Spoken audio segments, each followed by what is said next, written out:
Pues buenas tardes a las personas que nos estáis viendo aquí en el Centro Asociado de la UNED en Tudela, a las 165 que estáis por el mundo, fundamentalmente un saludo especial a aquellos que estáis al otro lado del Atlántico de habla española y portuguesa, en Brasil y en México. Soy Luis Fernández, director de la UNED de Tudela, y os doy la bienvenida a la exposición de un grupo de amigos, voy a decir, de amigos, una exposición que la denominan Historias de la Tierra. En febrero nuestro patio del Marqués, del Palacio del Marqués de San Adrián, va a acoger una exposición que yo tuve la suerte de haberla visto ya y además explicada por ellos en Cascante. Y es que aquí, pues, a los romanos les dio por estar cerca de aquí, a 10 kilómetros de aquí. Y bueno, en Tudela también tenía una tutela, ¿no? Pero en Cascante, bueno, pues Augusto quiso hasta acuñar moneda, ¿verdad? Entonces vamos, allí hay un grupo continuo sentados por favor, muy bien, de prospección, de excavación y de catalogación, restauración, hasta ahí ¿cómo es? Zooarqueólogo. Zooarqueólogo, perdón, está ahí, un zooarqueólogo que acabo de conocer, que no le conocía, y están además colaborando con nosotros en el sentido que van alumnos y yo creo que están muy dispuestos a enseñarlos, ¿no? Y que han colaborado mucho con nosotros varios de ellos, ¿no?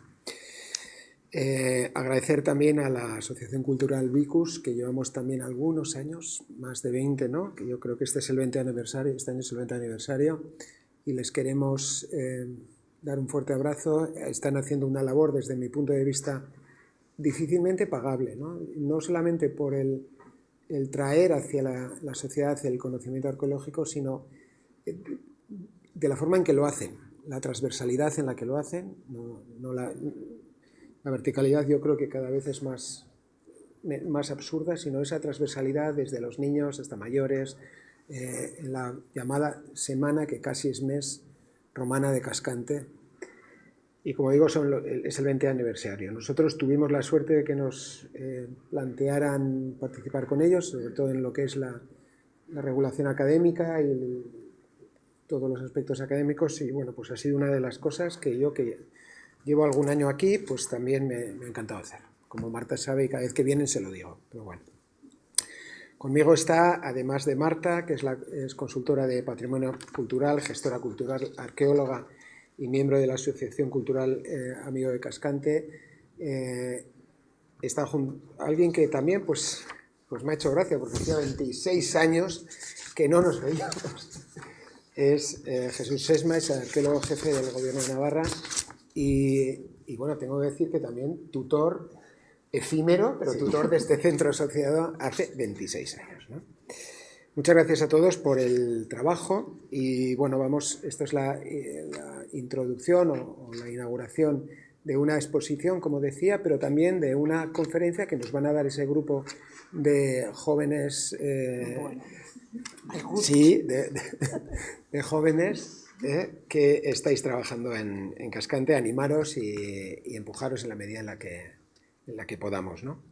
Después tendremos una conferencia tras este acto de inauguración, Campesinado y campo en periodo romano en la Ribera Navarra, el caso de Cascantum, y después podréis, la gente que está aquí, los demás lo siento, pero esto es lo bueno de la presencialidad y lo malo del streaming, pues podremos pasar a ver la exposición.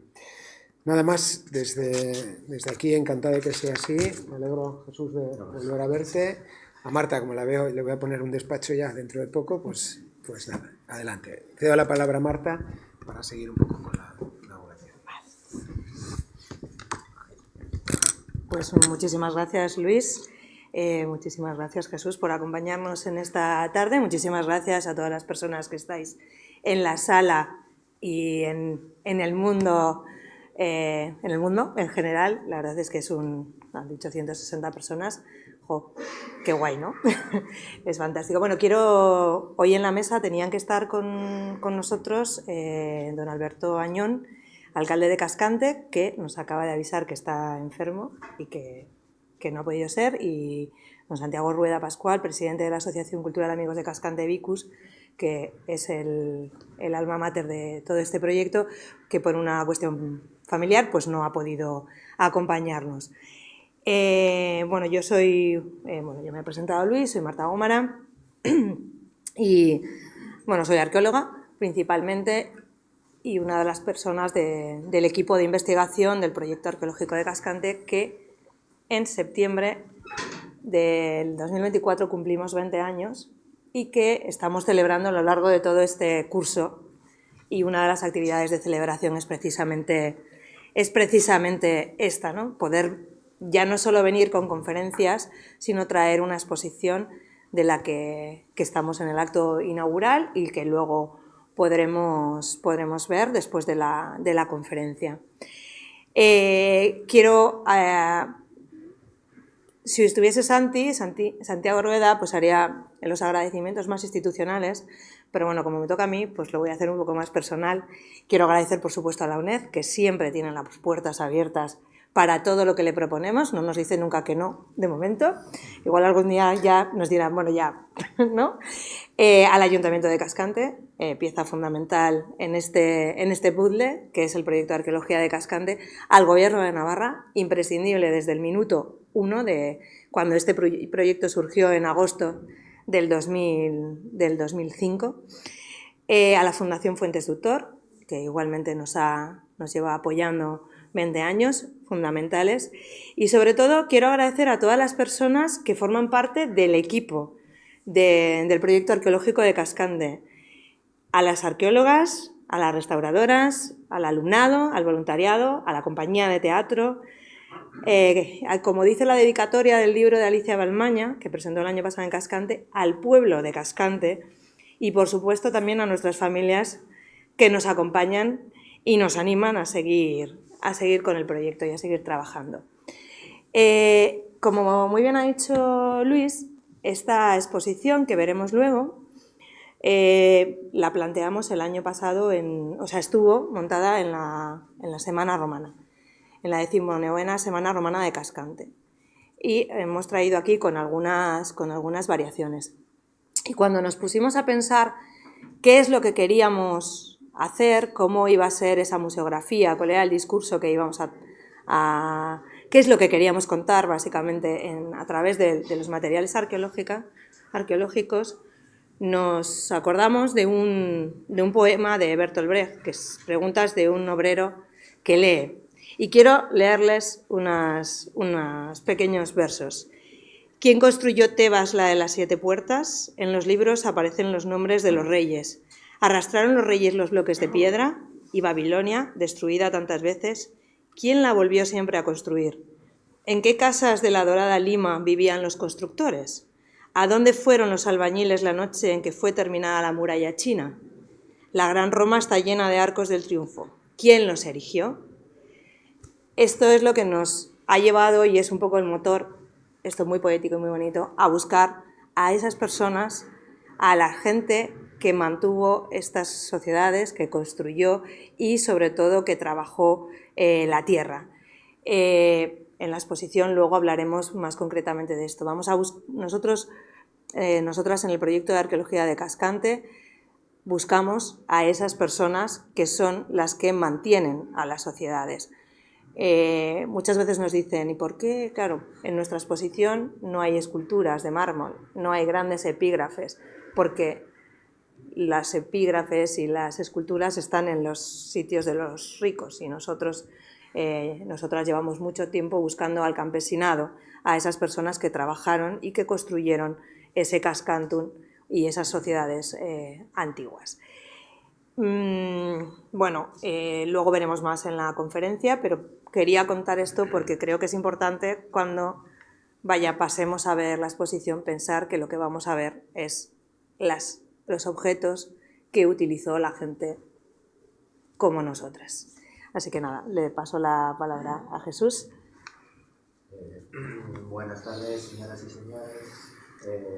No quiero extenderme en agradecimientos, aunque es obligatorio, la UNED, el Ayuntamiento de Cascante, Marta, equipo, toda la gente que se ha mencionado, sobre todo porque me permiten introducir algunas pinceladas de un aspecto como es el patrimonial, que es el que yo sobre todo me dedico. Luego explicar un poco más esto, el punto de vista patrimonial de la arqueología. ¿En qué consiste esto? Me gustaría situar en el contexto estas actuaciones en que se están llevando a cabo en Cascante a lo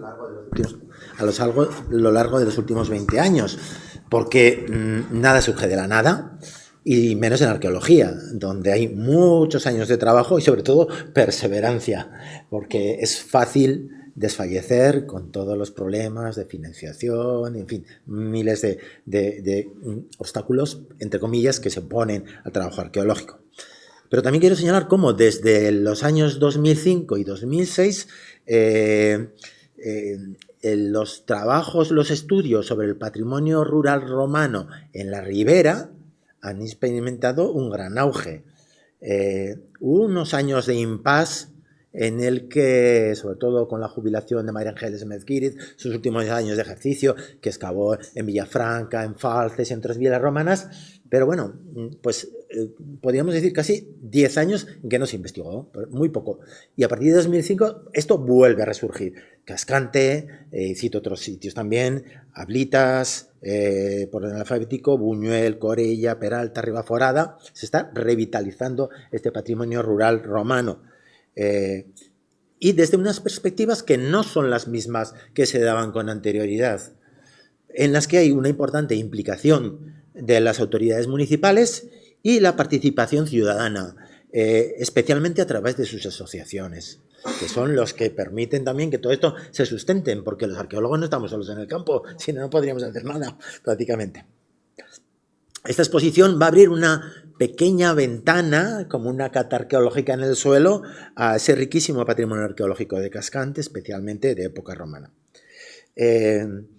Porque durante estos años en Cascante se han realizado intervenciones, como ha mencionado Marta, de largo recorrido, 20 años, bien planificadas y ejecutadas. Trabajos que se iniciaron en 2005 con Campo Nuevo, ¿te acuerdas, Marta? Y de ser ya continuaron sobre todo ya con más intensidad en Pie Cordero 2006, pero también Rey Nuevo Bajo, las canteras romanas, etc. En este sentido quiero resaltar el compromiso del Ayuntamiento de Cascante en todas estas iniciativas, cuyos mejores exponentes pueden ser sin duda la Semana Romana, que aglutina toda la mayoría de las actividades, pero a los arqueólogos pues nos hizo especial, no sé, nos gustó mucho, por ejemplo, la iniciativa que tuvo Cascante de ser los primeros que elaboraron un plan director para un yacimiento arqueológico de Pie Cordero, algo que nadie se había planteado, que fuera necesario hacer una planificación a años, con inversiones, con ver qué se va a estudiar, etc. Parece que los arqueólogos vamos al campo y trabajamos a tontas y a locas muchas veces, pues en Cascante, y les puedo decir que efectivamente no es así. Por otra parte, claro, se necesita un equipo profesional consolidado, luego los conoceréis a todos ellos, que ya, pues, que tengo aquí anotado, son ya jóvenes veteranos de la arqueología navarra. En fin, quiero poner también otro aspecto en valor del proyecto Cascante, y es que no se centra en un único yacimiento, como ocurre en la mayoría de los casos, sino que intenta estudiar todo el territorio, lo cual hace que las perspectivas sean mucho más ricas y se abran más posibilidades, claro. En esta misma línea de enriquecer el proyecto de Cascante no se limita a lo típico, hacer una campaña de verano en la que los arqueólogos descubrimos una serie de restos más vistosos o más llamativos, más singulares. Lo valor que resaltaría de este equipo y este proyecto, e incluyo a todos al hablar de equipo, es decir, ayuntamiento, todos, hasta, es que la variedad de actividades que desarrollan, desde talleres, exposiciones, charlas, actividades paraescolares, publicaciones de todo tipo, representaciones teatrales, no hay otra cosa en Navarra como este nivel de involucrar el patrimonio en todas las vías de la sociedad. Y todo esto sin olvidar la producción científica, que tiene que ser el soporte de toda la armación patrimonial. En fin, un poco a modo de chascarrillo, cuando Marta suele llamar a patrimonio, no es que temblemos, sabemos que no nos vamos a encontrar la típica llamada diciendo ¿hay financiación para hacer esto? No, nos estará proponiendo, no sé muy bien qué, pero seguro que resulta diferente y estimulante. lo cual agradecemos mucho, aunque nos obliga muchas veces a cambiar el chip, pero es que también, bueno, en fin, nada, sin más, aprovecho ya estas palabras para felicitar a todo el equipo de nuevo, especialmente por los 20 años de la Semana Romana, de invitar a que nos veamos allí en este año que promete muchos atractivos y novedades. En fin, muchas gracias y espero que disfruten con la charla y con la exposición. Muy bien.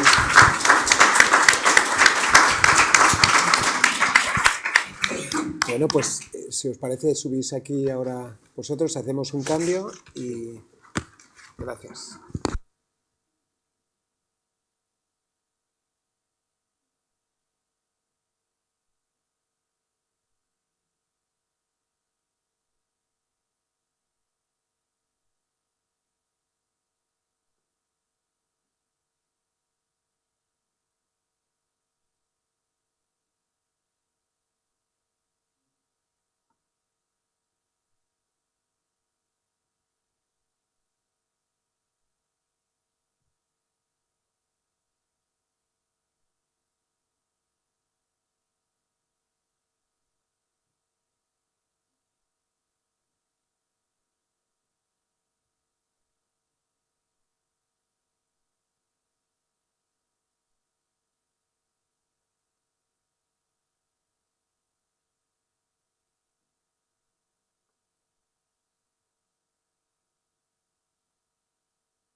Perdón. Va a tener dos partes, una en la sala y otra será en la exposición que acabamos de inaugurar.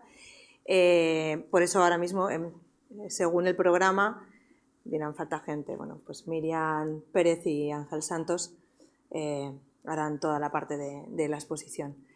Bueno, vamos a empezar sin mucho más.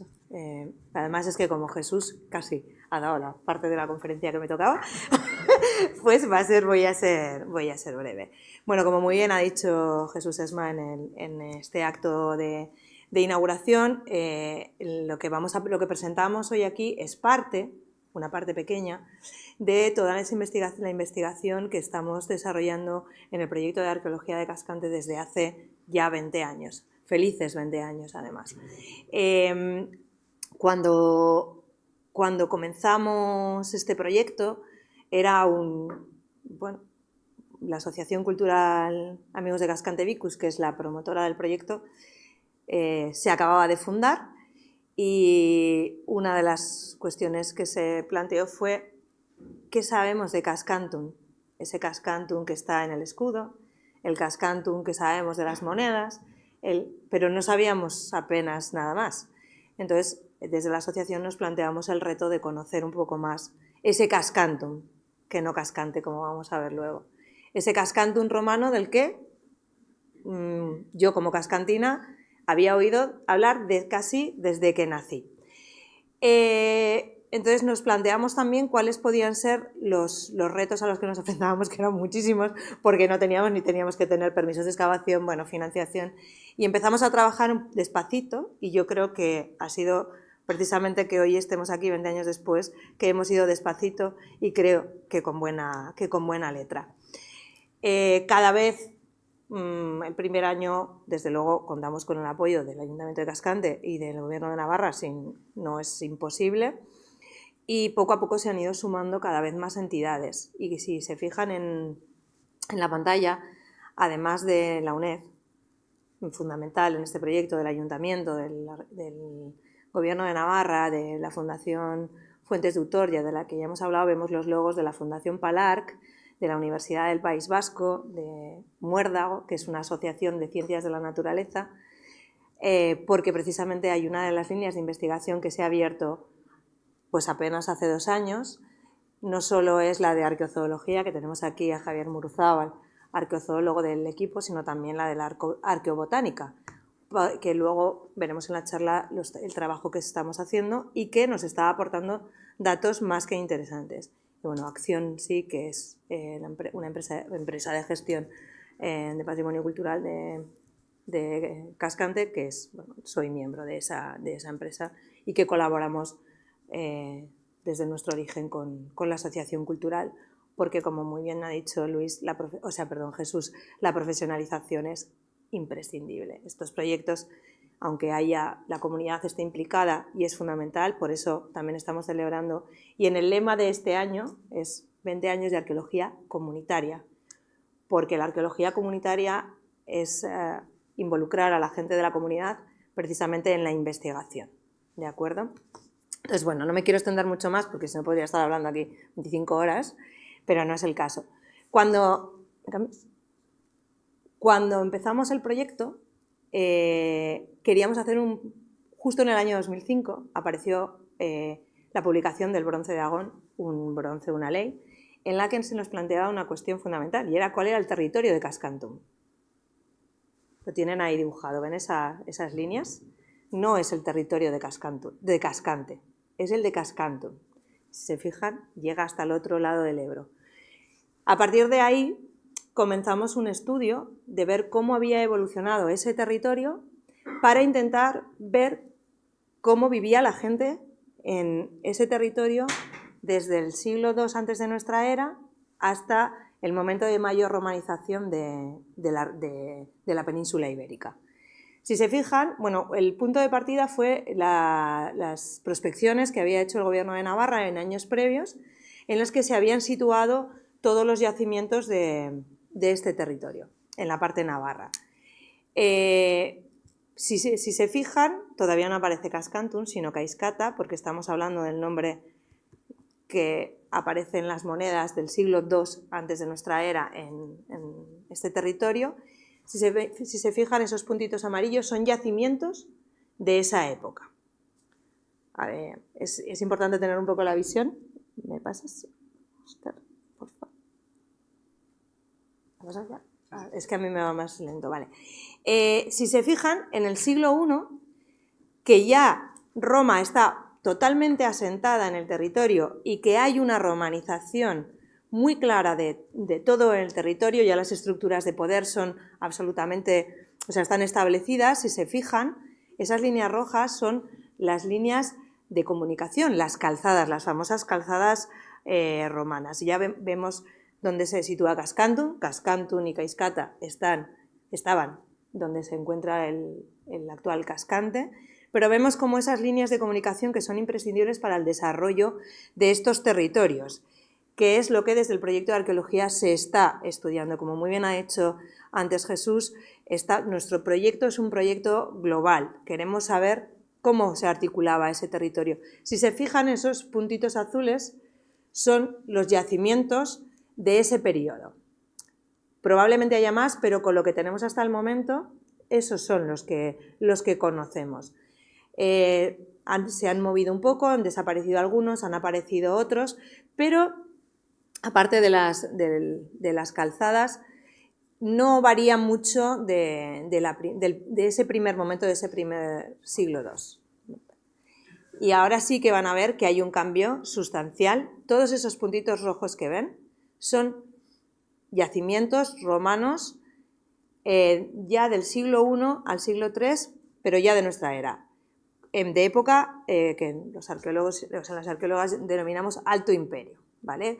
Desde el periodo del primer emperador hasta mediados del siglo III, ¿de acuerdo? En ese periodo de máxima romanización, el territorio, las calzadas siguen funcionando, pero ya está absolutamente jalonado de yacimientos. No están todos los que hay, sino que los que hemos marcado, y eso es importante tenerlo en cuenta, son yacimientos que tienen más de 1.000 metros cuadrados de extensión, ¿de acuerdo? O sea, son yacimientos grandes, con una entidad. Los de tamaño más pequeño no los hemos contemplado. Es lo que denominamos como villas romanas, ¿de acuerdo? Villas que son explotaciones agrícolas grandes. Si se fijan, hay una dispersión que está en torno cerca de las vías de comunicación y sobre todo el entorno de Cascandon. Y si además se fijan un poquito más, hay una mancha naranja, y esa es la zona que hemos localizado de explotación no solo agraria, sino de la piedra. Es una zona de canteras. Cuando los romanos plantean la explotación de un territorio o la organización de un territorio, lo organizan totalmente. No solo ponen las ciudades, que en este caso sería Cascantun, las vías de comunicación, las calzadas, sino que también buscan los puntos de riego, de agua. El agua es imprescindible para el desarrollo de la agricultura, pero también necesitan construir. Y hay una cosa que nos pasa en nuestro territorio y es que hay muy poca piedra. Entonces esas explotaciones son difíciles de encontrar, a veces inexistentes, pero en el caso de Cascante las hemos podido estudiar y es una zona muy amplia que también nos está hablando no solo de la economía porque muchas veces pensábamos que se dedicaban a la agricultura y ya está, no, hay muchas otras fuentes económicas y sabemos que en el territorio de Cascandun la explotación de las canteras, la explotación de la piedra tuvo que aportar, formar parte de esa economía, además de la alfarería y de otras muchas. Pero como venimos a hablar un poco de acampesinado y campo, principalmente lo que nosotros estamos estudiando son esas explotaciones agrícolas y buscando a la gente que las explotaba, no solo a los grandes propietarios. De hecho, no hemos excavado en el proyecto de arqueología de Cascante ninguna zona de habitación con mosaicos. No van a haber mosaicos en esta conferencia. Lo que van a ver es zonas de producción principalmente de vino, que era a lo que... Bueno, luego veremos que no solo se dedicaban al vino, pero eso lo dejo para un poco más adelante. Esta es el primer yacimiento en el que excavamos, Campo Nuevo 1, que precisamente lo que encontramos fue eso. Si se fijan, verán que está en blanco, eso es un lago donde vertían el vino y, bueno, pues eso, una primera zona pequeñita que es de finales del siglo I antes de nuestra era, ¿de acuerdo? ¿Pasas? O sea que vemos que la explotación del vino ya empieza bastante temprano. Piecordero 1 es un yacimiento en el que llevamos trabajando muchos años, desde el año 2007. Hemos excavado hemos dividido en 4 sectores y desde el sector 1, en el sector 1, vamos a verlo ahora, el sector 2 es donde hay una de esas canteras de explotación de la piedra que nos hizo pensar en ese recurso económico como parte de la economía de las propias villas, y bueno, el sector 2 y el sector 3, pero vamos a ir un poco más a avanzar. Este es el torculario que encontramos, esa zona de producción de vino, una pequeña zona de producción de vino que va desde mitad del siglo I antes de nuestra era hasta mitad del siglo I después de la era. Tiene una producción más o menos 80, 100 años, no lo sabemos con exactitud, pero bueno, da igual. Digo pequeña producción porque no hay grandes prensas, no hay ni la zona donde se guardaba la bodega es de grandes dimensiones. Algo que no ocurre cuando este centro de producción se clausura, aparece uno nuevo muy cerquita en la misma villa, en el sector 3, que pudimos excavar después un gran torculario, en el que sí, tienen ahí la planta, en el que sí hay, sabemos, esto sí que se producía mucho vino por las dimensiones, porque no tiene una zona de pisado, una zona de prensado con prensas mecánicas, 2 grandes lagos y además una gran zona de bodega que podría contener una gran cantidad de tinajas o cubas que todavía no lo vamos a... Bueno, tienen ahí 2 imágenes de esos lagos, que está señalando con el ratón es del primer año que excavamos en esa zona, un gran lago del que vierte el vino que se producía por prensado mecánico. Tenemos los contrapesos que nos lo atestiguan, pero no vamos a entrar en eso porque hoy venimos a hablar del campesinado. Y la otra imagen es de la zona de pisado de la uva. Sabemos, tiene dos circuitos diferentes, el vino de primera calidad, que es el que se pisa, y el vino de segunda calidad, que es el que se prensa. ¿De acuerdo? Fermentan en dos lagos diferentes. Bueno, tienen todo ese proceso. Y la cela binaria, esa bodega, no la hemos podido excavar entera, pero tenemos sus dimensiones, tiene casi 300 metros cuadrados, y no la hemos podido excavar porque la excavación es bastante compleja, porque tenemos casi 3 metros de profundidad, y eso requiere un presupuesto que de momento pues no tenemos. Hicimos un sondeo para ver qué es lo que, precisamente eso, cuál era la capacidad que tiene esa bodega. Ven esos muros, ven los jalones, los coloritos, el rojo y el blanco son cada uno 10 centímetros. Es porque se hagan una idea de esa profundidad y, bueno, y del estado de conservación, que es muy bueno. Entonces, bueno, esperamos que dentro de poco podamos excavarlo y también determinar, o sea, saber cómo se conservaba ese vino, si era solo en tinajas, como pensamos, o podía ser también en barricas. Bueno, esto son cuestiones muy de arqueólogos, que nos gusta mucho devanarnos la cabeza. Y en el último sector en el que estamos trabajando es el sector 4, que empezamos a excavar hace 3 años, y está aportando datos súper interesantes de cuestiones muy variadas, pero algunas de las que estamos en investigación y, bueno, veremos qué es lo que pasa, pero otras que son de esa necesidad de excavaciones minuciosas en la que todo es importante, como desde los huesitos más pequeños que luego pasan a Javier y nos cuenta unas cosas increíbles de esos pequeños fragmentos de huesos y que vamos a ver luego en la exposición, o de otras cosas todavía más pequeñas que nos va a contar Óscar.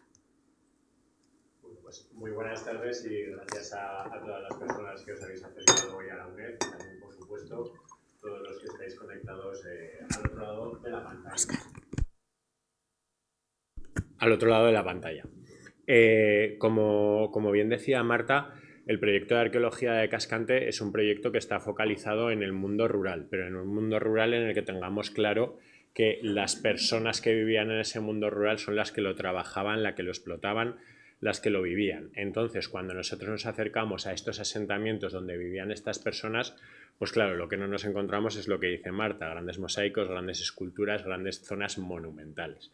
Lo que encontramos son los restos de la vida cotidiana de estas personas, y aunque en un primer momento pues una escultura nos pueda entrar más por el ojo o un mosaico pueda parecer más atractivo, realmente la historia a pedazos que encontramos en estos lugares lo que nos puede dar es pistas e indicaciones mucho más precisas sobre las condiciones materiales reales de estas personas que trabajaban en el campo, que no hay que olvidar que aunque en el mundo romano nos encantan las películas de batallitas, de soldados y de grandes descubrimientos y de grandes capacidades del mundo romano y su inventiva, tenemos que tener en cuenta que prácticamente el 90% de la economía romana procedía de la agricultura, o sea, y prácticamente el 90% de la población se dedicaba a las labores agrícolas.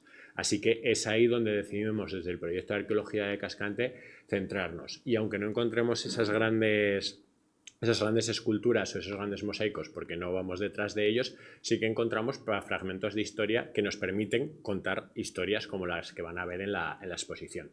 Aquí lo que les traigo son 3 fotografías de dolium, de esas grandes tinajas que seguro que han visto igual en bodegas más antiguas o en cualquier museo etnológico. Los romanos les llaman así y son ese tipo de contenedores donde se almacenaba el vino. Esa gran bodega de la que nos ha hablado Marta, pues creemos que estaría llena de este tipo de contenedores. Y no solo esa bodega, sino que la excavación de la villa de Piecordero ha permitido localizar numerosísimos fragmentos de este tipo de elementos. Y aunque puedan parecer simples, aunque puedan parecer una cosa que no puede aportar mucha información, lo que nos permitió encontrar en este tipo de tinajas fue un conjunto de sellos, un conjunto de inscripciones muy particulares que nos permitió conocer con unos elementos que daban pie para atestiguarlo de una manera bastante fehaciente, el nombre de la familia propietaria de este conjunto, de esta zona de producción, ¿no? De esta villa romana.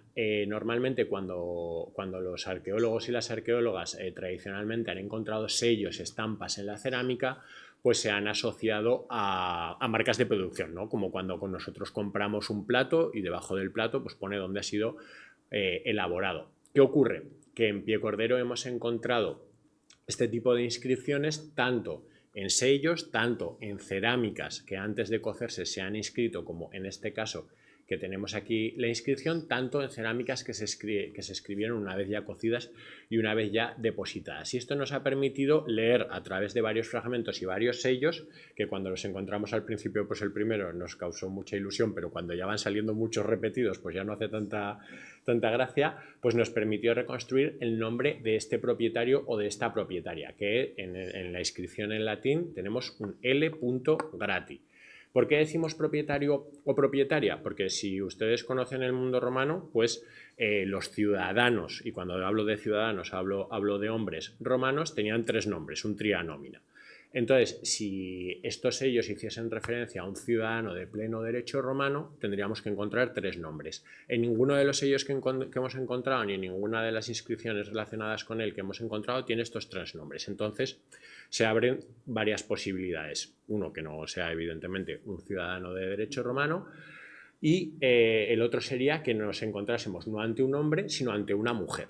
¿Por qué? Porque las mujeres en época romana no tienen 3 nombres, sino que tienen 2 nombres. Y la tercera opción sería que nos encontrásemos ante un liberto, una persona que era de condición esclava y alcanzó la libertad y adoptó pues el segundo nombre, que sería Gratio. ¿Qué ocurre con este sello? Que lo que nos permite es saber el nombre, saber la familia que estaría detrás del control de esta explotación agrícola. ¿Qué ocurre? Que estos pequeños sellos, estos pequeños fragmentos, pues por sí solos, pues la verdad es que quizás no nos puedan parecer muy atractivos, pero juntos todos ellos son los que nos han permitido ponerle nombre por primera vez a uno de esos asentamientos rurales en la ribera. Esto nos ha permitido conocer quién es el nombre, ¿no? Quiénes son esas personas que están detrás de esta producción. Fundamentalmente, las 2 posibilidades que están detrás de estos sellos es que se trate de una persona de condición liberta o de una mujer. Eso ya, pues digamos, cada uno elige su equipo. Hasta que no tengamos más datos, no podemos asegurar ninguna de las 2 cosas fehacientemente. Pero esto nos ha permitido, por ejemplo, publicar estos hallazgos, este conjunto de hallazgos, en la revista Epigráfica, que es una de las revistas más importantes de epigrafía en Europa, y es una revista que se sitúa en Italia. Así que de estos pequeños asentamientos rurales también se pueden lograr grandes avances en el conocimiento histórico, y también, que a los arqueólogos y a los investigadores nos importa mucho, lograr esas publicaciones en estos lugares tan reputados. Otro de los elementos que es inevitable a la hora de pensar en una explotación agrícola es en el propio trabajo de la tierra. Aquí, como pueden ver, es una representación en una pintura de un hombre arando, ¿no? Pues digamos que si hablamos de agricultura, si hablamos de producción agrícola, es lógico en pensar en herramientas, en todo tipo de aperos para la labranza. Pues uno de los elementos que hemos encontrado en esta villa de Piecordero, aunque no parezca muy bonito, parece un poco un gurruño, es un arado, es la reja de un arado de hierro. Y pueden pensar ustedes, pues vaya cosa que han encontrado, que además en ese estado de conservación tan precario, que claro, pues en cualquiera de estos tipos de asentamientos rurales romanos tendría que haber 1, 2, 3, 4 arados como tenían cualquier agricultor. Pues cuando nos pusimos a estudiarlo después de un meticulosísimo trabajo de restauración por parte de Miriam Pérez, pudimos hacer el estudio de esta pieza y nos dimos cuenta que, a pesar de que había varios arados de este tipo y de otros en los museos españoles, en los museos de Hispania, no se había encontrado ninguno de ellos en un contexto arqueológico definido. ¿Qué quiere decir? Sí que se conocían de colecciones antiguas, de donaciones que se habían realizado, pero no teníamos en la península ibérica, en toda Hispania, bases arqueológicas concretas para datar de qué época correspondían estos arados.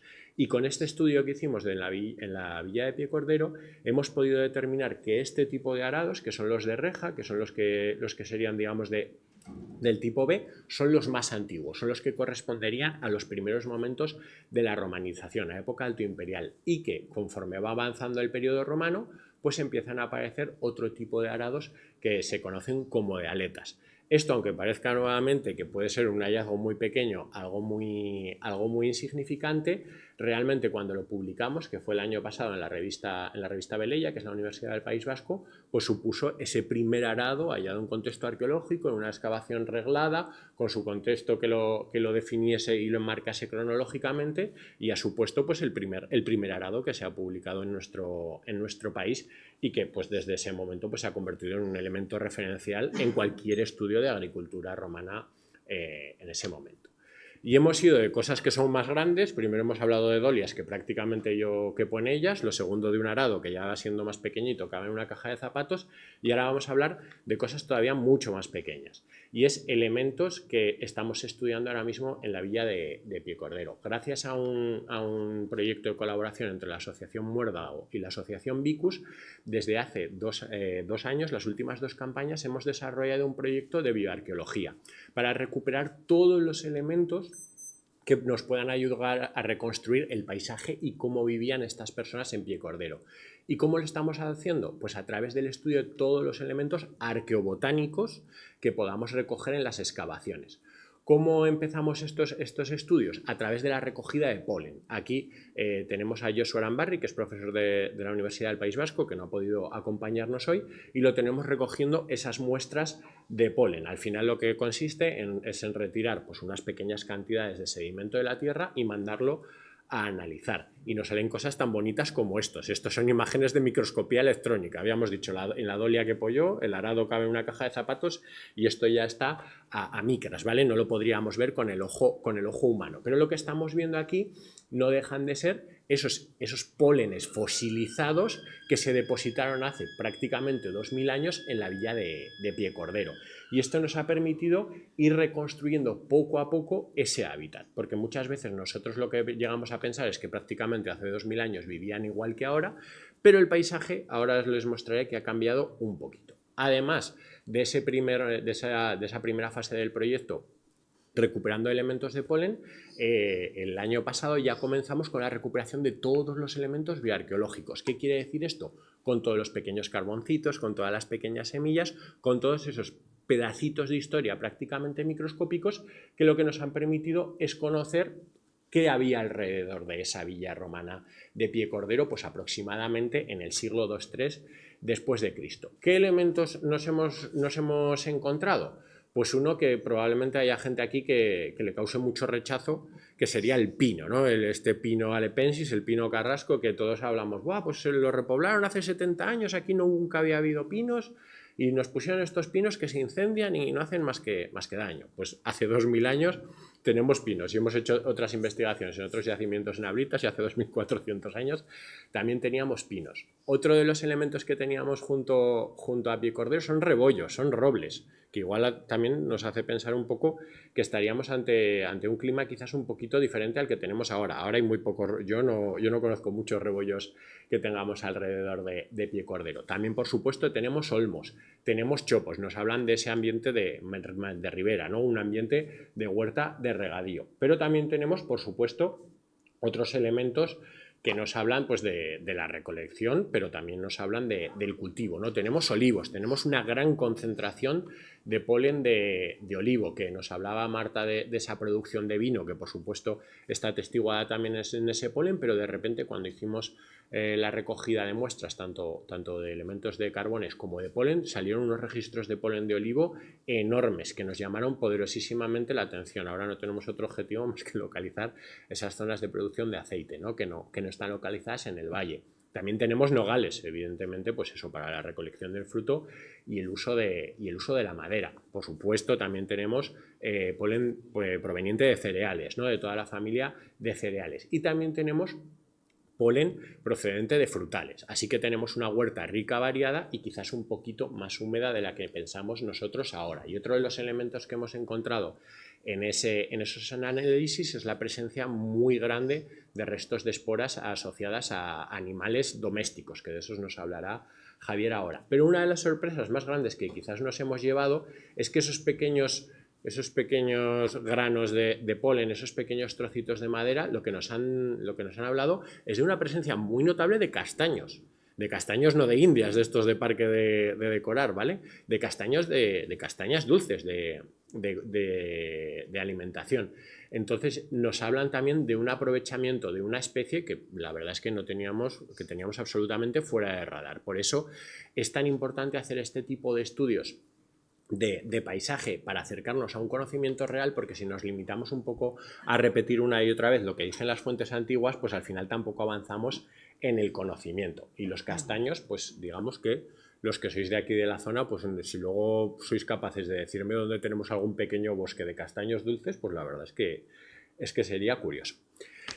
¿Qué ocurre con este paisaje? Pues hemos dicho que Piecordero es un yacimiento que está en activo entre los siglos I y III después de Cristo, pero en el siglo IV después de Cristo, en toda nuestra zona, en toda esta zona del Valle del Ebro, entre los ríos Jalón, Keiles, La Huecha, la zona de La Rioja, pues lo que ocurre es que prácticamente desaparecen el 90% de los yacimientos arqueológicos que conocemos. ¿Qué ocurre con esto? Que se produce un fenómeno de desaparición de los yacimientos rurales romanos tipo Piecordero, como habíamos visto, y surgen fundamentalmente dos tipos de yacimientos que caracterizarán el paisaje en esa época tardía del mundo romano. Las grandes villas residenciales con espacios de representación, con mosaicos que todos conocemos, como este es el caso del Villar que excavan nuestros compañeros de Ablitas, o el Ramalete, que seguro que conocen ustedes también muy cerca de aquí. Pero como el objetivo del proyecto de arqueología de Cascante, como hemos dicho, es investigar esos espacios de cultivo, esos espacios de producción, esos espacios en los que habitaba la mayor parte de la población, pues nos decidimos centrarnos e investigar esos pequeños yacimientos frente a estas grandes villas, estos grandes espacios de representación, que por otra parte se conocen muy bien porque se han excavado ya numerosos de ellos, tanto en el Valle del Ebro. Por eso lo que planteamos fue centrarnos en ese otro tipo de yacimientos, de esa misma cronología, de los siglos también finales del mundo romano, pero que nos dieran una tipología de asentamiento diferente. Y se nos presentó la oportunidad gracias a la colaboración tan estrecha que tenemos con el Gobierno de Navarra y el Departamento de Cultura. Siempre que ya decía Jesús que cuando Marta llama, pues yo sí que entiendo que algo tiemblen porque siempre vamos a hacer algo. Pues una de esas veces lo que hicimos fue solicitar materiales para la Semana Romana, y entre esos materiales que bajaron una serie de materiales arqueológicos que no correspondían ni por cronología ni por tipología a los materiales que nosotros habíamos solicitado. Había como 2 cajas de materiales que se iban un poco de lo que habíamos pedido, porque habíamos pedido unos materiales de una excavación urbana en Cascante y aparecieron 2 cajas que no correspondían. Y dentro de esas cajas había una foto, y era una foto en la que salían estos 3 niños con esas piedras tan curiosas. Y resultaba que esos materiales eran procedentes de unas excavaciones que se habían hecho en los 60 por un párroco de la localidad con unos niños, dentro de un marco de un programa de televisión que había en Televisión Española que se llamaba Operación Rescate, y que se salía al campo un poco pues a recoger materiales y a hacer excavaciones para recuperar pues esos fragmentos de la historia patria. Gracias a la gente de Cascante pudimos localizar dónde se encontraba pues ese yacimiento que habían excavado en los años 60, y gracias al Gobierno de Navarra pues pudimos hacer una pequeña campaña de excavación. Como siempre, en el proyecto de arqueología de Cascante, esa pequeña campaña de excavación se hizo desde el marco de la arqueología comunitaria. Las personas que participan desde hace más de 20 años de Cascante y de toda la ribera en el proyecto de arqueología de Cascante, junto con un grupo de profesionales y estudiantes universitarios, afrontamos durante una Semana Santa la excavación de este pequeño yacimiento para evaluar el daño que se había hecho en las excavaciones de los 60 y tomar medidas para protegerlo. Esta es una fotografía aérea de ese yacimiento, es muy chiquitín, para que se hagan una idea, la cata que hicimos aquí sería de 5 metros por 7 metros, y lo que tendríamos aquí sería esa piedra que habíamos visto con los niños en la foto. Y lo que representaba esa piedra era uno de esos contrapesos de producción de una zona de producción probablemente de vino en época romana. ¿Qué ocurrió? Que cuando se realizan las intervenciones arqueológicas con minuciosidad y con un registro detallado y con paciencia, uno de los elementos fundamentales es la criba, lo que se permite es recoger pues, la absoluta totalidad del material presente. Y lo que ocurrió es que los materiales que encontramos, que tendrán la ocasión de verlos ahora en la exposición, que os lo explicarán mis compañeros, nos daban una cronología muy concreta. Eran unos materiales cerámicos que nos hablaban del último momento de la época romana en el valle del Ebro. Nos estaban hablando del final del siglo V. Y digamos que lo que nos permitían observar era un yacimiento pequeño, un yacimiento probablemente tipo granja, un yacimiento mucho más pequeño que esas grandes villas romanas, en el que podíamos estudiar cómo funcionaba una pequeña granja, quizás una pequeña granja de una familia o de una pequeña aldea, una pequeña unidad familiar, en ese momento final del mundo romano, ¿no? Que parece que todo se está hundiendo, que parece que todo está desapareciendo, que parece que es una crisis irremediable y que se sume todo en el caos, y estas pequeñas excavaciones pues, nos dan cuenta de que no, de que esta gente seguía viviendo y que el mundo no se acabó de la noche a la mañana. No encontramos en estos yacimientos esos grandes elementos suntuarios, pero también encontramos elementos muy llamativos, ¿no? En este caso, pues estos son dos calderos de bronce que pudieron ser estudiados en Pamplona y restaurados. Aquí tienen las radiografías que aparecieron muy fragmentados, y lo que encontramos también fue ese último momento de ocupación a finales del siglo V.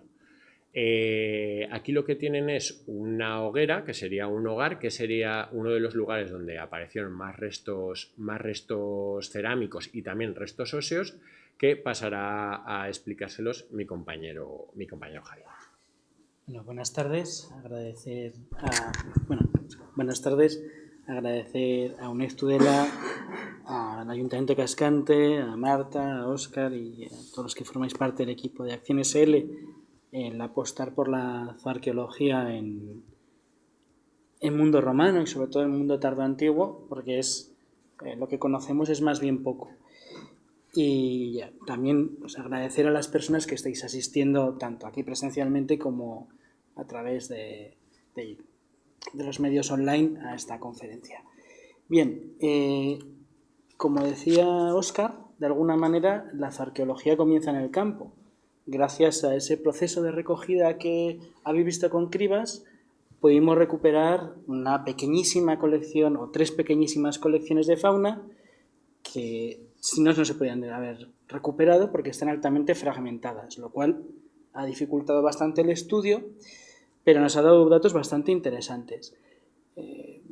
Cuando tratamos con este tipo de materiales arqueológicos que son realmente muy poco pues, glamurosos o llamativos, es la basura, ¿no? Que estas comunidades rurales, que estas comunidades campesinas nos dejaban, lo que encontramos es que nos aportan una serie de datos bastante interesantes. En primer lugar, algunos datos sobre cómo se ha conformado el propio yacimiento, ¿no? Vimos que había una gran cantidad de conejo. Todos sabemos que el conejo es un animal que tiene hábitos zapadores, entonces el primer trabajo que realizamos fue el de discriminar, siguiendo un trabajo de otra compañera, de otra colega, Valenzuela. Estuvimos observando los huesos de conejo uno a uno para saber si era intrusión o consumo, dando lugar a que todos ellos eran intrusión. Por lo tanto, las estadísticas que tenemos atrás, que son muy escasas, y hablaremos de ello un poquito más adelante, pues quedaron discriminados. Lo que sí que conseguimos saber es que en el espacio 3, que es el del punto de vista tafonómico, que es el estudio de los procesos que afectan a los huesos, es el más interesante. Produciéndose pues, en la unidad estratigráfica 1042 encontramos restos carbonizados que puede corresponder a una costumbre higiénica que tras comer arrojar sobre todo porque veremos que hay restos de malacofauna marina en ellos, puede corresponder a la costumbre higiénica de depositar en el fuego estos restos muy troceados, muy fragmentados, para que no creen olores, ¿no? Y luego pues se retiran e higienizan a un basurero. Estos basureros, además, sobre todo en este espacio 3, vemos que durante mucho tiempo estuvieron a la intemperie, dado que hay una serie de procesos mecánicos que degradaron los huesos, roturas por contrastes de frío-calor, humedad, marcas de raíces que se llaman técnicamente vermiculaciones, pero bueno, pudimos observar toda esta serie de procesos y decidimos sobre todo centrarnos en el estudio de 2 de los 3 espacios, dado que uno presentaba muchas intrusiones tanto de materiales anteriores como de las citadas conejeras. Bien, como veis aquí la estadística es muy pequeñita, lo cual no nos permite inferir cuál es el tamaño de la cabaña ganadera ni cómo la manejarían, y esto es porque, como ha resaltado Óscar, estamos ante un yacimiento que tiene unas características rurales, ¿no? Rurales, una pequeña granjita, si bien sí podemos inferir otra clase de datos económicos que son también interesantes. Si la estadística es mayor, como en todas las ciencias, pues tendremos menos errores. No hay que dejarse arrastrar porque veamos mucha oveja y mucha cabra, porque bueno, el ganado bovino quizás no sería procesado en estos lugares, sino en lugares de mayor entidad. Podéis ser trasladado a esos lugares.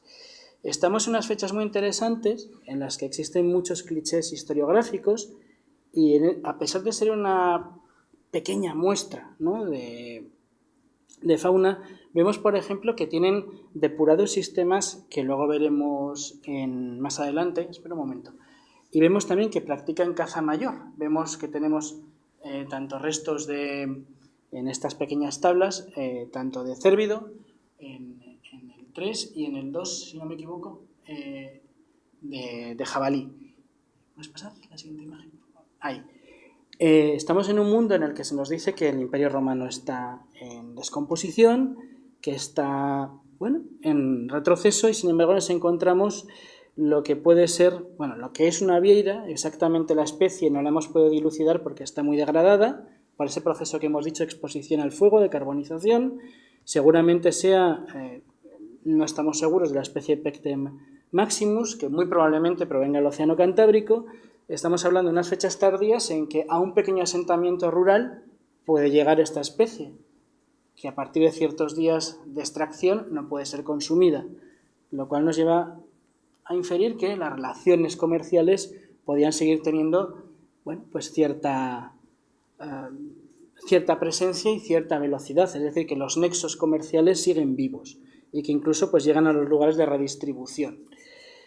Otra cuestión que podemos dilucidar, a pesar del pequeño tamaño de estas muestras arqueológicas, es los sistemas que tenían de procesado. En este caso tenemos, esto es una vértebra de cerdo, es una vértebra torácica que ha sido partida por la mitad. Es decir, el canal, la veréis fuera, además fuera veréis, para no repetir las imágenes que vamos a la exposición, la propuesta de cómo está despiezado el cerdito. Fuera veréis que este cerdo, cuando se despieza a los 2 lados. Se abre un canal, es decir, el cuerpo en 2 partes.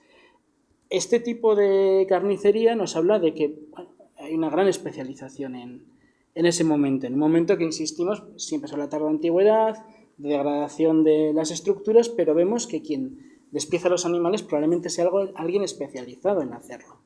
De tal manera que, si vemos en la siguiente imagen, tanto ovejas como cabras son despiezadas de otra manera buscando otros cortes de carne.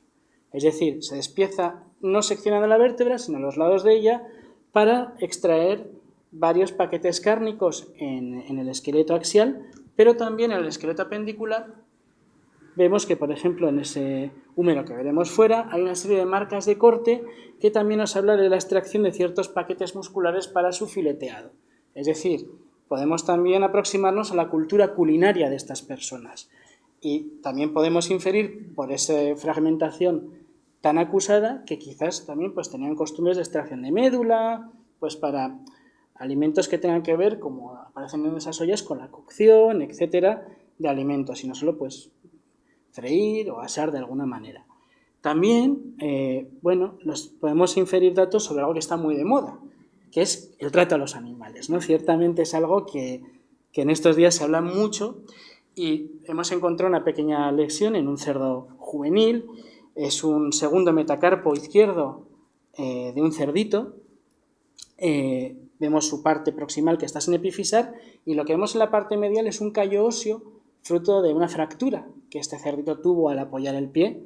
Seguramente sería en procesos que tienen que ver con el pastoreo del cerdo que se lesionara, pero bueno, pues tuvo cierto cuidado para que el cerdo pudiera seguir adelante, quizás para matarlo en un óptimo cárnico, ¿no? Es muy raro encontrarse en estos yacimientos, en estos contextos, animales matados en edad juvenil.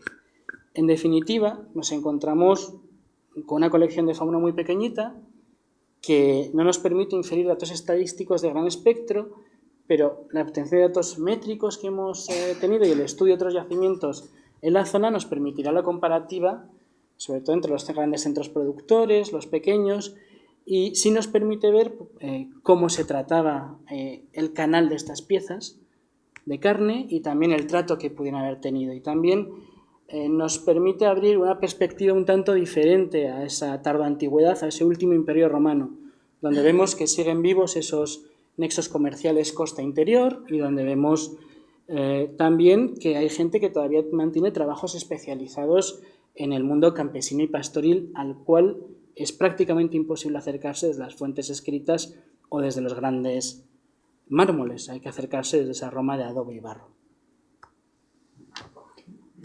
Vale, pues después de ver estos datos sobre la explotación de los animales en Rey Nuevo, este yacimiento, esta excavación, como pueden ver, fue muy pequeñita, pero pudimos ver dos fases.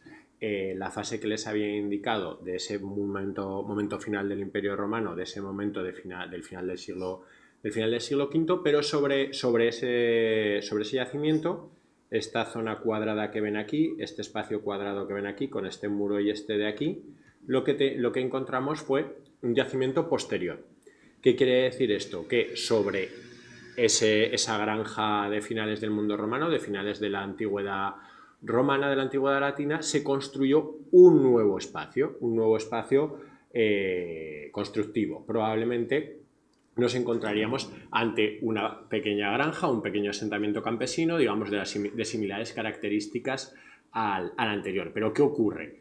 Que ese yacimiento, que probablemente ya sería de los primeros años del siglo VI, con lo que todos sabemos ya de la llegada de los visigodos, de esos contingentes godos a la península, estamos hablando que en el mismo lugar en el que había una granja en época alto imperial, que había una granja en época tardoantigua, tenemos que hay una continuidad en el poblamiento en ese momento del siglo VI, en los primeros años del siglo VI. ¿Qué ocurre con ese tipo de yacimientos? Pues que probablemente son mucho menos vistosos que los yacimientos de época romana. Y eso, en gran parte, lo que hacen es que la visibilidad de los mismos se reduzca y quizás el interés desde un punto de vista de la arqueología como una disciplina que recoge objetos preciosos. En la propia dinámica de este yacimiento campesino en final del mundo romano tenemos un gran conjunto de cerámicas que van a ver ustedes en la exposición, que son producidas en el Valle del Ebro, pero también tenemos importaciones que llegan desde el norte de África. ¿Qué ocurre en el siglo VI? Pues que todas esas redes comerciales se cierran con el fin del Imperio Romano de Occidente, y lo que también tenemos en estos yacimientos es una cultura material mucho menos vistosa, es una cultura material mucho más simple. Para que se hagan una idea, el tipo de cerámicas que encontramos en esta fase pues son oscuras, parecen más toscas, parecen hechas de una forma menos cuidadosa, sin motivos decorativos, y eso quizás también invisibiliza un tanto el registro de estos yacimientos. Pero en Rey Nuevo tuvimos esa gran suerte de encontrar ese nivel de final del mundo romano y un nivel superior de ese mundo posromano, ¿no? Que parece siempre que se acaba el mundo romano y que aquí ya no vive nadie más. Y eso nos llevó a hacer una revisión de esa época, ¿no? ¿Qué ocurría en ese Cascante romano una vez dejaba de ser romano? Una vez los libros de historia, los historiadores clásicos nos decían que en el 476 se acababa el mundo. Pues parece que no se acabó el mundo, parece que en esta zona sigue viviendo gente, pero probablemente de una forma diferente, al menos sin esas relaciones de poder que existían en el mundo romano. Lo que sí que sabemos es que Cascante, la ciudad actual de Cascante, Cascantum, sigue habitada. ¿Cómo lo sabemos? pues se han producido algunos hallazgos fortuitos en el entorno y en la propia ciudad sin contexto arqueológico, que nos hablan de un programa probablemente de construcción pública. En este caso tenemos dos elementos que son muy conocidos. Uno de ellos es una inscripción que hace referencia a un archidiácono, que es un cargo eclesiástico probablemente dependiente del obispado de Tarazona, como es lógico, y este elemento en piedra que tienen ustedes aquí, que es un relieve que nos habla probablemente de la construcción de un edificio de carácter probablemente religioso vinculado con el cristianismo en esos primeros siglos VI y VII después del mundo romano. ¿Qué ocurre también con el propio Cascante? Pues en unas intervenciones de urgencia que hemos podido desarrollar en los últimos años en el Cerro del Romero, lo que hemos localizado es que además de todo ese material de época romana, también tenemos materiales de esos siglos VI, VII en esta zona. O sea que lo que nos está hablando es que aunque caiga el mundo del Imperio Romano y sus estructuras de poder, pues la gente sigue viviendo en nuestro entorno. Tanto es así que sigue viviendo en nuestro entorno que las excavaciones de urgencia que se han realizado en el entorno de Cascante y, por supuesto, en el territorio de lo que sería la Cascantum romana, no solo vivieron, sino que los encontramos. ¿Qué ocurre? Que estos yacimientos son mucho menos vistosos. Como decíamos, no tienen esas estructuras monumentales, no tienen esos mosaicos, no tienen esas grandes estructuras, son más difíciles de encontrar en numerosas ocasiones y al ser menos vistosos, pues muchas veces pues, los programas patrimoniales tampoco se centran en ellos. Esta sería uno de los yacimientos de esta cronología que se ha encontrado en la zona, en Ablitas, se llama Filo de Pajares, muy cerca de la laguna del Or, que seguro que la conocen, y en este yacimiento, en unas obras de urgencia para la colocación de, como ven ustedes ahí, una serie de regadíos y tuberías, aparecieron 38 sepulturas, y de esas 38 sepulturas se excavaron 13. Y en esas 13 sepulturas se encontraron a 30 individuos. O sea que imagínense que si excaváramos las 38, pues más o menos haciendo una extrapolación, pues estaríamos hablando pues, de una población que seguramente nos hablase de más de 100 personas enterradas en este espacio. Pero claro, tenemos una gran necrópolis, tenemos un gran espacio de enterramiento, pero ¿dónde están los asentamientos, ¿no? de esta gente? Son como esas pequeñas granjitas de renuevo, construidas en piedra, construidas en muros de mampostería. Pues puede que sí, pero también tenemos, en la zona de lo que sería el antiguo territorio de Cascantum, pues otro tipo de yacimientos que son todavía menos vistosos. En este caso, un equipo de la Universidad de Durham, dirigido por el profesor Gerard y la profesora Gutiérrez, hicieron una excavación en los pozos en Bureta. Y para que se hagan una idea, esa foto que les pongo ahí probablemente sea lo más monumental que se puede ver de ese yacimiento. Lo que se encontró fueron los restos, digamos, de esas cabañas, los agujeros de poste, digamos, alguna piedra que marcaba alguno de los bancos de trabajo, pero lo que estamos hablando es de un yacimiento muy grande, realmente muy grande en extensión, pero que en vez de las casas estar construidas con bloques de piedra, con muros, con adobe, como habíamos visto en Río Nuevo, lo que tenemos son cabañas, una agregación, una aldea, que se pueden imaginar ustedes, pues con cabañas construidas con materiales perecederos, un asentamiento, la verdad que de notables dimensiones, pero también volvemos a lo mismo, con ese tipo de cerámicas pues menos vistosas, estas cerámicas negras producidas localmente, en talleres muy locales y muy regionales, que realmente pues quizás llaman menos la atención, ¿no? Llaman menos la atención o tradicionalmente han llamado menos la atención de los investigadores. En estos lugares no encontramos esos elementos monumentales y esos elementos tan llamativos que nos hablan de esas élites, pero sí que nos hablan de una sociedad que es una sociedad fundamentalmente menos compleja. ¿Qué quiere decir una sociedad menos compleja? En la que probablemente haya menos diferencias sociales. ¿Qué quiere decir esto? Estos asentamientos campesinos probablemente estaban sometidos, como en otras muchas zonas de la península y de Europa, a una presión más relativa o menos gravante que en época romana. ¿Qué quiere decir? En resumidas cuentas, en Román Paladino, que probablemente los campesinos de esta época vivían mejor que los campesinos romanos, vivían alejados de una presión de unas élites y de unos gobernantes que tenían capacidad de extraer los recursos de ellos. Y estos tipos de asentamientos campesinos al aire libre, de cabañas abiertos, pues al final son muy difíciles de reconocer en el paisaje y al ser tan poco llamativos, pues no se estudian. Y eso lo que nos hace es pues, que sigan siendo unas etapas oscuras y desconocidas. Pero cuando estos yacimientos se estudian con una metodología adecuada y con una preocupación por los elementos más pequeños, pues nos permiten conocer prácticamente todo el desarrollo de la vida común de esta gente. Por ejemplo, en este yacimiento de los Pozos en Bureta, pues se hicieron, antes que nosotros, por supuesto, ese trabajo de reconstrucción bioarqueológica, tanto con estudios arqueológicos como hace Javier, como con estudios arqueobotánicos, como hace también Joshua Lambarri, y lo que nos ha permitido conocer es toda una pléyade de especies, de tanto animales como vegetales, que trabajaban en esta gran aldea, digamos, de chozas en el siglo VI y VII en este lugar. ¿Qué quiere decir? Que no tener grandes estructuras de piedra, grandes casas de piedra, grandes edificios suntuarios, no quiere decir que esta gente viviese, digamos, de espaldas a poder desarrollar una vida completa, ¿no? Una vida diversificada. Producían avena, cebada, trigo, centeno. Por supuesto, tenían diferentes tipos de trigo para cada una de las funciones, tanto trigo panadero como probablemente trigo de forraje.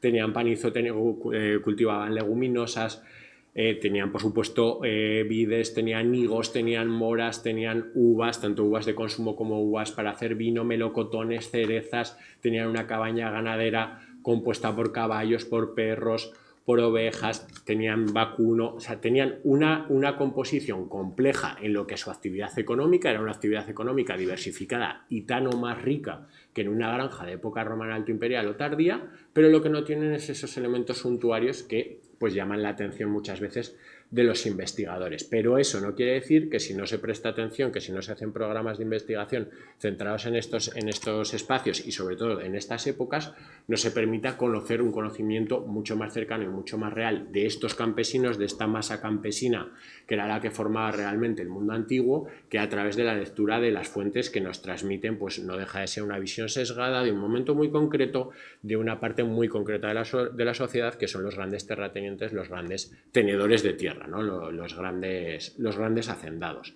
El estudio de estos espacios pues, nos permite conocer una forma más cercana a la vida de estos campesinos, de este campesinado en sus espacios. ¿Cómo podemos ver todo este proceso? Pues como un estudio de un paisaje agrícola en transformación. ¿Qué quiere decir esto? Los estudios sobre el mundo romano y sobre la antigüedad no son una foto fija. Cuando nos quedamos con los estudios de las fuentes clásicas, al final tenemos una foto fija en un momento concreto. Para poder ver la evolución de este territorio, lo que tenemos que hacer es un estudio diacrónico. ¿Qué quiere decir? Como ha empezado Marta estudiando por esos siglos más antiguos, esos primeros momentos de finales de la Edad del Hierro y los inicios del mundo romano, hasta su total descomposición, ¿no? Si solo tenemos una foto fija de un momento concreto, pues al final no podemos ver esas dinámicas de cambio y de transformación. Para los miembros y el equipo de la Asociación Vicus de Arqueología de Cascante, lo que tenemos muy claro es que la investigación de las comunidades campesinas hay que hacerlas en los yacimientos y en los asentamientos campesinos. Si no estudiamos las granjas, si no estudiamos las zonas de producción, si no estudiamos las zonas de vida y de trabajo de toda esa gente que se dedicó a esa actividad económica, será imposible tener un conocimiento más certero y más cercano de esa base de la economía antigua que era la agricultura. ¿Dónde se manifiestan esas relaciones sociales y esas relaciones de poder? Pues como verán en los carteles de la exposición y bajo nuestro punto de vista, es en esos lugares de producción agrícola, ¿no? Es en esos lugares donde veremos realmente cómo se organiza la sociedad y cómo se organiza su explotación por parte de agentes o cómo se va complejizando y descomplejizando la explotación de la misma.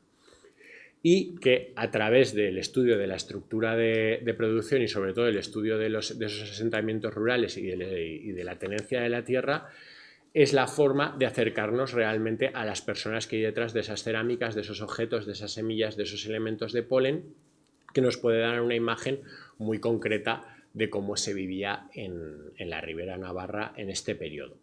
Y para terminar, pues como este año celebramos los 20 años de investigación en el proyecto de arqueología de Cascante, gran parte de lo que hemos hablado hoy aquí, hace 21 años no se tenía absolutamente ningún tipo de idea de lo que hemos visto hoy. Así que imagínense si nos dedicásemos durante otros 20 años más a estudiar el paisaje romano, tanto un poquito por atrás como un poquito por adelante, podríamos irnos unos siglos para adelante y unos siglos para atrás, y centrándonos en todos los aspectos y en todas las preguntas que tenemos sobre este territorio. Imagínense cuando en esta misma mesa otros que nos hayan sucedido dentro de 20 años sigan con estas investigaciones. Imagínense cómo seremos capaces de tener una visión mucho más clara y mucho más concreta de todas esas campesinas y campesinos que habitaron la ribera pues hace más de 1000 años. Y con esto, muchísimas gracias a todos ustedes por haber venido, y muchas gracias, por supuesto, a todas las personas y a las instituciones que hacen posible este proyecto. Por supuesto, a la Asociación Vicus y, como no puede ser de otra manera, a la UNED de Tudela, que ha acogido esta charla, que ha acogido la exposición que veremos ahora mismo y que mis compañeros os explicarán con mucho gusto. Así que muchas gracias por su asistencia y les invito a salir al claustro y a conocer la exposición de primera mano. Buenas tardes.